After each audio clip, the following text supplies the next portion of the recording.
The path you see at the bottom end of the green is an ancient right-of-way. It allowed farmers to move their cattle from South Portslade to better grazing on the downs to the north. These customary rights to move cattle across land then evolved into general access for the villagers for leisure, and hence the start of village greens.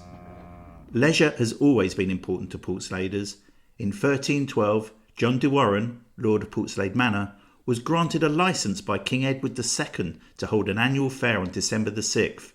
This is the feast day of St Nicholas, to whom the adjoining church is dedicated. This would have been seen as a great honour for such a small village. The lush hills and valleys of Portslade was a great attraction to the Normans in the medieval period. With hunting for deer and wild boar, the lords of the manor and visiting nobility had an ample stock of fresh meat. Peasants were not allowed to hunt.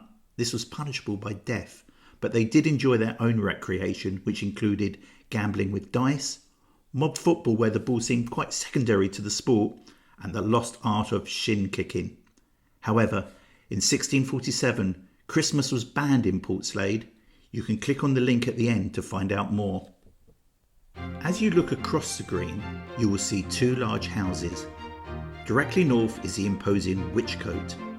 Built in 1895, the 8-bedroom mansion, which also had 2 tennis courts in its ground, was one of a series of Victorian mansions built by wealthy Portsladers.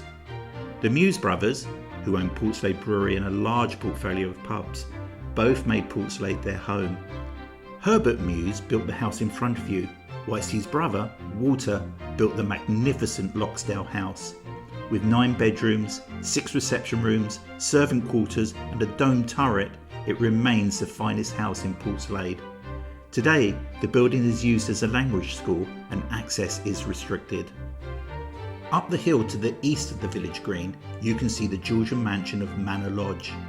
The 8-bedroom house, complete with 5 acres of land, has been owned by a wine merchant, an heiress and John Burrough before he became Lord of Portslade Manor. John Burrough owned 750 acres of land in Portslade. He constructed a new wing for the church and also lived in the new manor house, which is on this tour. Other mansions you can see on this walk include Kemp's in the Old Village and Easthill House within the park grounds. Sadly, the magnificent Portslade House, which once stood to the west end of the village high street, is no longer standing. It was built and owned by the Hall family, who can trace their Portslade roots from the 1600 to the 20th century.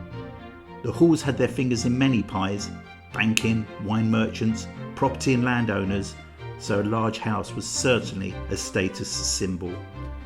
You can view the Portslade Rich list by clicking on this link.